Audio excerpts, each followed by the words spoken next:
தனுர் ராசி அன்பர்களே, பாக்கியமான ராசி. உங்களுடைய அதிபதியை பார்த்தோம் அப்படின்னா குரு பகவான்.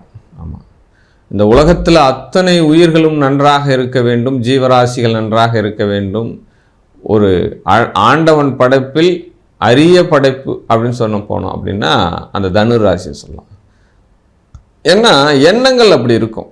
பொதுநலவாதிகள், சிந்தனைவாதிகள், முற்போக்கு சிந்தனையாளர்கள் தனக்கு என்ன கிடைக்கிறதோ அது அத்தனையும் இந்த உலகத்தில் உயிர் வாழக்கூடிய ஜீவன்களுக்கும் கிடைக்க வேண்டும் என்ற மனதனுடைய எண்ணங்களை உடையவர்கள் தனுர் ராசி நண்பர்கள். ஏன்னா அதனுடைய அதிபதி குரு பகவான். அவர் எப்படி இருப்பார்? வித்தை கொடுக்கக்கூடிய சூழ்நிலையில் இருப்பார். மற்றவங்களுக்கு எல்லாம் சொல்லிக் கொடுப்பார். ஒரு வாத்தியார் என்ன பண்ணுவார்? பல மாணவர்களை உருவாக்குவார், பல சாதனையான மாணவர்களை உருவாக்குவார். ஆனால் வாத்தியார் என்ன பண்ணுவார்? வாத்தியார் சொல்லிக் கொடுத்துட்டே தான் இருப்பார். சொல்ல, சார் நான் உங்ககிட்ட படித்தேன் சார், இன்றைக்கி சயின்டிஸ்டாக இருக்கேன். சார் உங்ககிட்ட படித்தேன் சார், இன்றைக்கி பெரிய விளையாட்டு வீரனாக இருக்கேன். சார் உங்ககிட்ட நான் படித்தேன் சார், இன்றைக்கி பிரதமராக இருக்கேன். எல்லாம் சொல்கிறாங்க இல்லையா? ஆனால் வாத்தியார் என்ன பண்ணுவார்னா அதே இடத்த மாணவர்களை உருவாக்கி கொண்டே இருப்பார். அந்த கான்செப்ட் தான் இந்த தனுசு ராசி நேயர்கள்.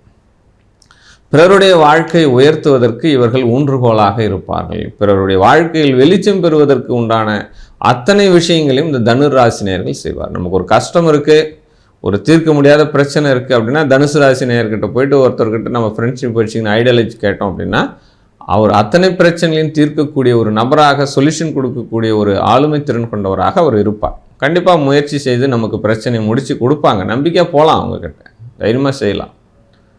வார்த்தைகளில் எண்ணி நகையாடுவார்கள். அதாவது என்ன சொல்லுவாங்க அப்படின்னா கரெக்டாக பேசுவார். என்ன பேசணுமோ அதை மட்டும் தான் பேசுவார். தேவையில்லாத வழவழா குழவழலாம் பேசவே மாட்டார்.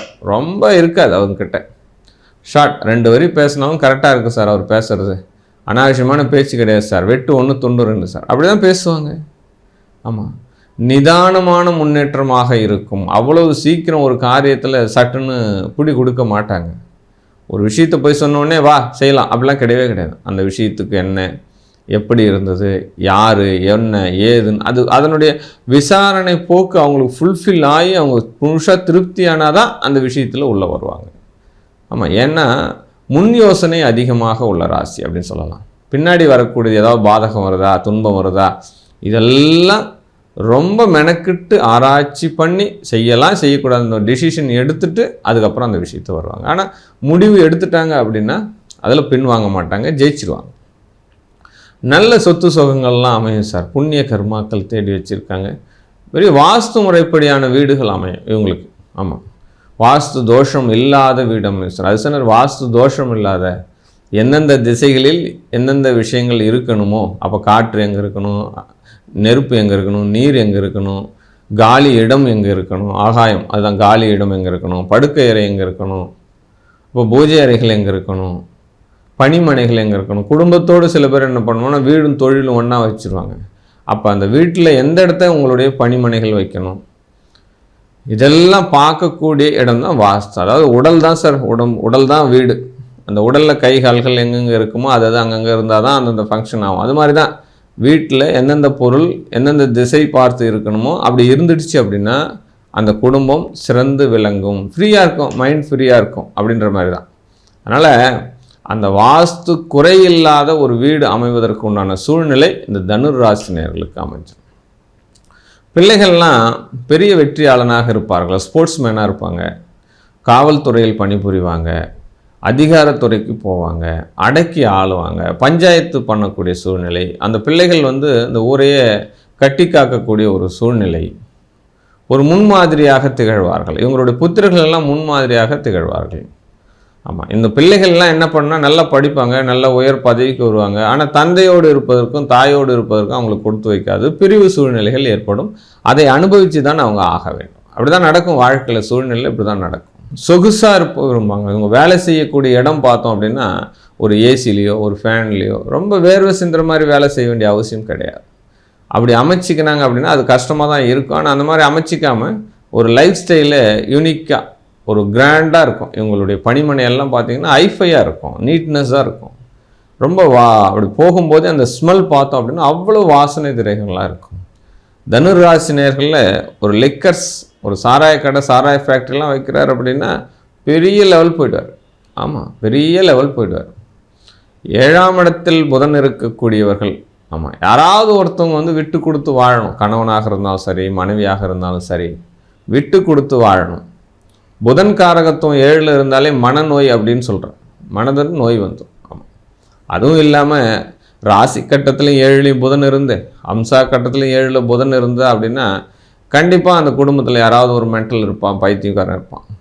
அதில் மாற்று கருத்து கிடையாது. கணவன் மனைவியில் வந்து யாராவது ஒருத்தவங்க ரொம்ப ரொம்ப அடிக்ட் ஆகிட்டாங்க, மனநிலை பாதிக்கப்படுவார்கள் அப்படின்னு சொல்லப்படுது. அதனால் அவங்களுடைய நிறைய ஸ்பீக் பண்ணணும்.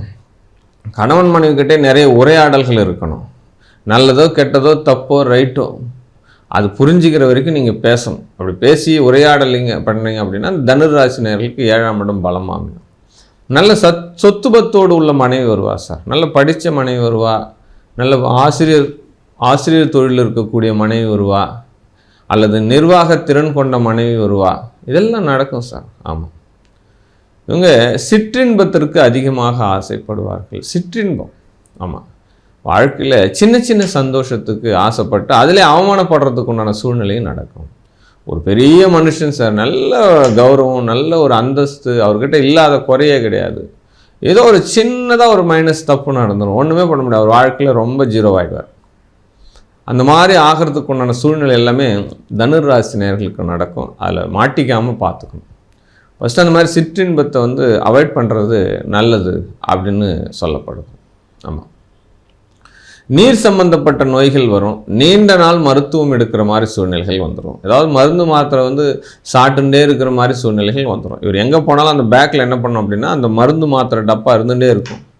அட்லீஸ்ட் ஒரு தலைவலி மாத்திரையாவது பேக்கில் இருந்துகிட்டே இருக்கும். ஆமாம், கண்டினியூ. ஆமாம், இதுக்கு ஒரு ரெண்டாவது பார்ட் கிடையவே கிடையாது.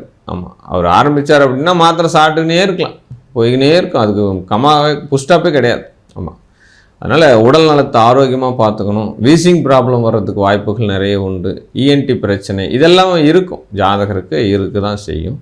கண்டிப்பாக நீர் சம்பந்தப்பட்ட நோய்கள் கண்டிப்பாக உண்டு. அதனால் அதுக்குண்டான மருத்துவம், அதற்குண்டான எக்ஸசைஸ், யோகா, தியானம் இதெல்லாம் வாழ்க்கையில் கண்டினியூ பண்ணிக்கினே வரணும். உடல் தான் ரொம்ப ரொம்ப இம்பார்ட்டன்ட். உடல் வளர்த்தேன் உயிர் வளர்த்தேன்னு சொல்கிறார். அப்போ உடலை நீங்கள் எந்த அளவுக்கு பரிபாலனை பண்ணுறீங்களோ அப்போ தான் அந்த உடலுக்குள்ளே அந்த ஆன்மா வந்து தங்கும். நீங்கள் உடலை கட்டுக்கோப்பாக வச்சுக்கலன்னா நீங்கள் எவ்வளவு பெரிய கோடீஸ்வரனாக இருந்தாலும் ஒன்றுமே பண்ண முடியாது, எதையுமே அனுபவிக்க முடியாது இல்லையா? ஆமாம். அதனால் நீர் சம்பந்தப்பட்ட வியாதிகள் வருவதற்குண்டான வாய்ப்புகள் அதிகம். அதில் கூடுதல் கவனம் வேண்டும். அதே காலகட்டத்தில் இந்த தனுசு ராசி நேயர்கள் ஒரு விஷயத்துக்குள்ளே வந்துட்டாங்க அப்படின்னா அவ்வளோ பெரிய பலமாக இருப்பாங்க. அவருடைய தந்தை பூர்வீகத்தில் பெரிய மனிதராக இருப்பார். தனுசு ராசி நேயர்களினுடைய தந்தை மிகப்பெரிய மனிதராக இருப்பார். ஆமாம், ஒரு எல்லாருக்கும் அறிஞ்ச மனிதர், தெரிஞ்ச மனிதர், ஒரு விஐபி லிஸ்ட்டில் இருக்கிறதுக்கு உண்டான வாய்ப்புகள் அதிகமாக உண்டு. ஆமாம், கண்டிப்பாக பேர் சொல்லணும்னா பெரிய அளவில் இருப்பாங்க. ஆரம்பத்தில் கூரை வீடாக இருந்து பின்னாடி மாடி மீது மாடி வீடாக கட்டக்கூடிய அமைப்பு எல்லாமே இந்த தனுர் ராசி நேயர்களுக்கு அமையும். விஐபி குடும்பம் அப்படின்ற குடும்பமாக அந்த குடும்பம் இருக்கும். இவருடைய வீட்டில் மரம் வழிபாடு பண்ணுறது நல்லது. மரத்தை வைத்து அதில் முன்னோர்களுடைய வழிபாடு தனுசு ராசி அன்பர்கள் சந்திர பகவானை வழிபட மிகப்பெரிய ஒரு யோகம் உண்டாகும். ஆமாம், இந்த பௌர்ணமி அமாவாசைக்கு பிறகு வரக்கூடிய இந்த 3ஆம் பிறையை தொடர்ச்சியாக வழிபடணும். நீங்கள் சந்திரன் உதிக்கக்கூடிய பிறக்கக்கூடிய நாள், ஆமாம், திருதியில் வரும் 3ஆம் பிறை. இந்த 3ஆம் பிறையை தொடர்ச்சியாக நீங்கள் வழிபட்டு வரீங்க அப்படின்னா உங்களுடைய வாழ்க்கையில் பொருளாதார பிரச்சனைன்றது வர்றதுக்கு வாய்ப்பே கிடையாது, வராது. ஆமாம், காவல் தெய்வங்கள், ஆமாம், இந்த வீரன், ஐயனாரப்பன், காட்டு கருப்பன், இந்த மாதிரி கருப்பண்ண சுவாமிகள், இந்த மாதிரி காவல் தெய்வங்களை வழிபடுவது கூடுதல் சிறப்பு. அதுவும் பார்த்திங்கன்னா குடும்பத்தில் குதிரை படம் வைப்பது அநேக உங்களுக்கு வெற்றியை தரும். குதிரை படம் இதெல்லாம் வைக்கலாம், ஈஸியாக முன்னேறத்துக்கு உண்டான பயிற்சி. அலுவலகத்தில் கண்டிப்பாக 7 குதிரைகள் பூட்டிய ஒரு சூரிய பகவானுடைய புகைப்படம் நீங்கள் வைக்கிறீங்க அப்படின்னா உங்களுடைய நிர்வாகம் மிகப்பெரிய ஒரு ஆளுமை திறன் கொண்ட நிர்வாகமாக மாறும். இதெல்லாம் ஒரு வெற்றி குறியீடாக உங்களுக்கு மாறுவதற்கு வாய்ப்புகள் உண்டு. இயற்கை சூழலில் இருக்கிற மாதிரி நீங்கள் ஃபாலோ பண்ணுங்கள். எப்பயுமே ஏதாவது ஒரு மரத்தின் கீழே ஒரு நாளைக்கு ஒரு 5 மினிட்ஸ் 10 மினிட்ஸ் உக்காந்து போகிற மாதிரி சூழ்நிலை ஏற்படுத்திட்டீங்க அப்படின்னா அன்றைய நாள் முழுவதுமே உங்களுக்கு வெற்றி. இதெல்லாம் உங்கள் வாழ்க்கையினுடைய வெற்றிக்குரிய வாய்ப்புகளாக எடுத்துக்கொள்ளலாம். வாழ்க வாழ்க வாழ்க.